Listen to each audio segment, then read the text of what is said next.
guys, what's up? Excoundrel here. I hope you enjoyed the playthrough from the 1 hour in series that I'm producing of The Wild 8. I will be doing this follow-up series, which is a 10 to 15 minute review of everything that's good and bad about the game, and then I'll give it an overall score at the end. Now, obviously, I'm not going to be able to cover all games in just 1 hour. I played this for a few hours after producing the video, so I've got a pretty good grasp on the game right now. However, there will be some games that require me to complete the game in total before doing the review, and if that is the case, I will do so. Now, let's start off with what The Wild 8 is supposed to be. It is a survival game. There seems to be some element of an overarching story, but for the most part, especially for the first few hours, it is you versus the wild. This is basically Liam Neeson's The Grey Simulator, because honestly, the major threat to you is just loads and loads of bloody wolves. They are all over the place, and they basically one-shot you. And when we go in to talk about the good and bad points of the game, you will hear me complain about the wolves so much. I'm sure I will get comments that saying, you are just doing it badly, you're a bad gamer, you have no idea what you're doing, but honestly, it's so hard to kill them. They are like monsters. And then I came across this alpha wolf that just tore me to pieces. Just complete accident. But yeah, anyway, it's basically a wilderness simulator for the most part. You know, you've played probably countless of them. They are all over the place right now. It's kind of like the in-genre zombie survival or sort of general survival games. But this is a unique flavor. It's a 3D isometric polygon take instead of that first person that you see in things like The Forest. And for the most part, I really like that. It's a really cool, unique take on it. I love the way that you can equip things in the inventory. And as we talk about the game, there is lots that I love about it, but again, I think there is lots that it's fallen into the many pitfalls that I think people really don't like about survival games right now, you know, the sort of the hardcore aspects. So let's get straight into the good parts, because then I can talk about the bad parts afterwards. So without further ado, let's get on to the good. So there's lots of stuff I really liked about The Wild 8. Honestly, like I said, the graphics are really cool, they're really unique. They're quite adorable, really. This sort of polygon, 3D isometric, a little bit of a throwback to bygone eras of games. And I think it suits the sort of brand really well. You lose a lot of the horror aspect, but it doesn't feel like this is playing towards a horror-type survival game. It's more an overarching story, but it is kind of you versus wilderness, and I think that is fine. You know, you take the horror out, it doesn't necessarily need to be first person. You know, you lose a lot of horror aspects when you go to third person, and you're not really playing for that in this game. So I think it works really well. I think the graphics are really nice. And on top of that, the music is lovely. Playing this game, the music is actually quite relaxing. And there are points where it does become fairly intense, and that kind of heightens the mood as well. I could sit there playing this game all day and listen to the music and feel really, really happy about it.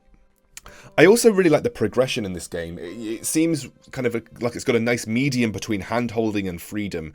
The tutorial was enough to kind of get you started, and there maybe could have been more in there. There wasn't too much kind of in the crafting system, but it gave you enough to get the basics, and the rest you could kind of work out by yourself.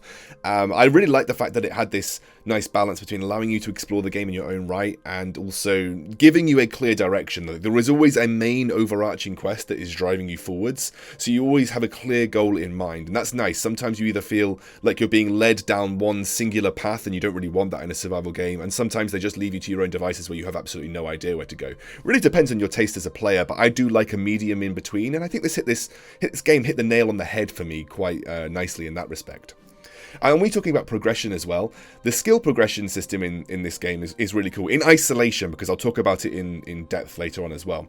I like the sort of getting experience for doing a particular skill and then using those points that you've gained after, you know, hours of perfecting that skill to improve that skill in some way or another. Be it mobility, be it crafting, be it hunter-gathering, that kind of stuff. And it feels rewarding to improve your skills in that mechanism.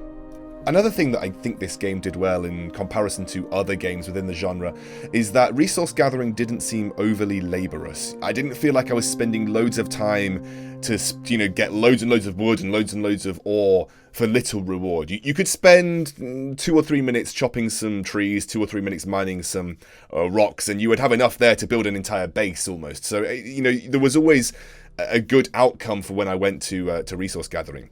One of the criticisms of the game was that food was pretty hard to come by, especially in multiplayer. Now, I can't speak for the multiplayer. I had a little go. It did seem like that was the case. But in solo play, once you've established a base, you've got chests set up, and you've kind of figured out how to hunt, actually you can get a good stockpile going. And actually, when you get to the sort of the exploration areas, like the houses on the map, they actually offer a lot of food in there as well. So especially for the first 3 hours, I really didn't feel like food was that much of an issue. And speaking of bases, crafting seemed interesting and quite in-depth. There was 4 sections to crafting, and they had various levels depending on how good your workstation was. And that seems nice. I like it when there's a good in-depth crafting system in a survival game with not a super high barrier for entry. You didn't have to go and collect a ridiculous amount of stuff to start making things that had a real impact in your gameplay. And on top of that, you could pack up move your base. So especially your basically your tent, you could pack your tent up and move your base consistently. So you weren't having to come back to the same location, which is really good because the map is quite large and it seems quite genuinely exciting to explore. And you'll notice, because of some of the bad things, having to come back to one point can be really hard. So when you intend to move on, the ability to pack up your tent and have it at the same level was really nice for me. I did really like that. And finally, one last good point, I felt like the movement was really fluid in this game. That's going to sound weird, but I really liked using WASD to move my character around in this isometric 3D view, because then you have your mouse to aim, which is quite fun when you've got the throwing almost mini games latched onto the hunting. There was a point when I was trying to throw rocks at a wolf in my playthrough that I did on the channel, and I ended up throwing fried mushrooms at him instead. It was just kind of funny, and I really like the way that the throwing animations work. It just feels really nice to move around the map. Now, we've looked at the good, there has to be a flip side. Let's have a look at the bad. Now, first of all, I've got to get the obvious out of the way. It's all over the Steam reviews. A lot of people talk about hunger. I don't think hunger is the big issue, but bloody hell the cold is. That is very annoying in the early game. Felt like I had to be near a fire almost 24/7. If I were to venture 10 meters outside of my camp, good old William decided he wanted to keel over and die almost instantaneously. It was super annoying. It was slightly alleviated when I found this warm hat thing. You know, like those Russian hats that you have the wool over the ears. That made it slightly easier to exist in the cold, and then when I put wooden armor on, it seemed like it was doing even better to help me, but I still felt like it was a major issue. You know, I couldn't venture for more than 3 minutes before needing to set up a campfire somewhere and standing next to it for another 3 minutes. So that was something that I found really, really annoying about the game, and it is something that I probably would like to see fixed. I know that you're in the snow. I understand that you probably would get cold that quickly, but surely when you get down to low cold values, just start shivering, maybe you move slower or something before you just keel over and die. I mean, when you get to the 0 cold meter, it's just like, nope, you become a freaking icicle and just die. Now, I talked about food being easy to gather, especially on solo play, and it's good to hoard it. I never really felt like I was running out of food stocks, but I tell you what was a pain: hunting, especially early on. Now, I hadn't read all of the crafting. I kind of just went into it head first, expecting that I could run up to animals and hit them. No, you can't. Animals run like the wind, especially when you take them to low HP like boars. Boars will fight you, then you get them to about quarter HP and they just peg it. And if you don't have the sprint picked up, if you haven't actually done that yet, you can't chase them, you can't catch them for poo. And then you have to realise later on, you get stones, you throw stones at the animals to stun them, then you run at them and club them a few times. But more than once, I was chasing a deer and it led me to a pack of wolves who just destroyed me. I mean, that just made it so frustrating to hunt, and I found that very difficult. Another thing I found slightly annoying, although I don't think it's a massive issue in this game, it's definitely worse in other games, it's that the weapons lose durability very quickly, especially the weapons that you're using to gather resources with, like your axe and your mining pick. I felt like I was chopping maybe 1, 2, or 3 trees, and then I had to go and make myself a new axe. Now, it's not too much of an issue because, like I said before, resource gathering wasn't too laborious, but it definitely was annoying to have to go back and constantly regenerate my axe and my pickaxe. Although you can bail yourself out. Your guy has got fists of steel. He can literally punch trees and logs fall off, punch like giant rocks and chip them off to get rocks to use for crafting. So while it's slower to do it that way, you're not kind of out of luck if you've lost your axe and your pickaxe. It's just annoying that you have to go and refresh them quite often. And something that does kind of grind my gears a little bit is that the time scaling on this game is very quick. So it will go from day to night very quickly, and alas, you know, you'll go from night to day pretty quickly too. And I guess that ties into how you get cold so quickly and how the hunger bar depletes quite quickly as well. So that was kind of annoying for me. On top of that, talking about time, it was sleep. Now, if you chose to sleep, it completely halts your hunger and your cold depletion. Now, I understand the cold. I would maybe even understand if you warmed up when you went to sleep. But the hunger depletion when you go to sleep, do you realize, guys, when you go to sleep and you wake up and have breakfast, it's called breakfast for a reason. You break your fast. That's what it means. So to not having depletion of hunger when you're sleeping, although I liked it because it meant I didn't have to eat so much, I also think it didn't make any sense given how, I guess, almost realistic they're trying to make the cold and the temperature element of this game. And on top of that, you can't skip sleep. So if you choose to sleep, you either have to wait 2 minutes for the full duration, or you just kind of sleep for as long as you want. I would love to have an option to say, I want to sleep the full 2-minute duration, so I can skip the entirety of night or something, and then I just wake up when that 2 minutes of whatever the in-game time equivalent is. So that was kind of frustrating for me. And on top of that, for a game that really loves its survival meters, sleep was not one of them. You didn't need to sleep. I went 7 days on my second playthrough without sleeping whatsoever, and the only reason I slept was to avoid a blizzard. So it almost felt like sleeping was this arbitrary, like, I'm going to avoid a blizzard mechanic, or I'm going to wait 2 minutes and do nothing with my life to get through the night phase because night is colder. So you kind of had this stalling process that I didn't really feel like sleep added anything other than some sort of refuge when you were just trying to avoid 2 simple mechanics of the game. And on top of that, it cost you rocks and wood to sleep. Like, what are you doing with those rocks and wood? Like, piling them on top of you to create some sort of insulating tomb? Yeah, I wasn't too on board with the whole sleeping mechanic in this game. It definitely needs some work. And finally, the last point, but admittedly it's going to be a fairly extensive one. It's the combat, and especially in solo play, it's ridiculous. When I said this was Liam Neeson's The Grey Simulator 2017, I wasn't joking.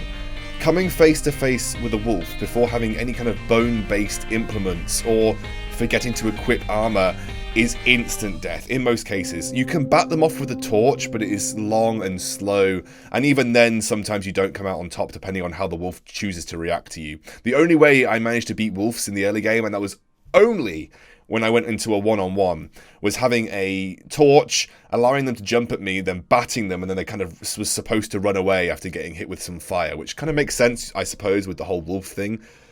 But more often than not, I would wander happily through the jungle and suddenly about 5 wolves would descend on me and I would just get slaughtered. I mean, that's realistic, I suppose. I guess if you're aiming for realism, and we've kind of talked about the difference in realistic aspects in this game already, but I mean, it made it worse because of this second part.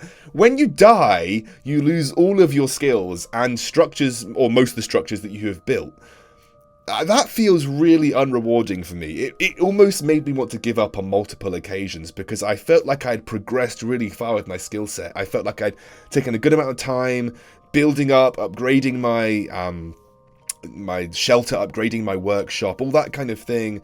And then I die and I lose everything. I can't even sprint back to where my items were. And even more, I trudge all the way back just to find that I don't have enough backpack slots because of the skill. So then I have to go and make some sort of round trip from my base back to my body, which can take up a good 10 to 15 minutes of your time depending on where you ended up dying. And even more difficult than that is, like, your wolves will be guarding your body. More often than not, I'd go to my body just to be chased away again by wolves. It was really difficult, and it means that, in combined with how difficult combat is in the early game, and the fact that you lose your skills, it's very punishing to new players, especially who aren't quite familiar. And that is probably the resounding statement from the end of the bad section, is this game can be punishing. It's not as punishing as the Steam reviews suggest, saying you die from hunger every 10 seconds, but the cold, the combat, the loss of skills on death, it is a punishing survival game. I definitely feel like there is room for lenience here, especially if you're looking to apply to a wider audience, because I know if I was a less dedicated man to getting this guide done, I probably would have given up after I trudged about 10 minutes worth of walking away from my base and got killed by a pack of wolves. And before you can pick up herbs and the like, you kind of rely on food to regenerate your health, and it is very difficult to regenerate your health with food. So to be able to fit everything that you need in your pack, to combat, to survive, to set up a mini camp when you need to when moving around, it can get really difficult. And I think, again, that's one of the main points. It's pretty difficult. So, that's everything that I have thought on this game, and that brings me to the ugly.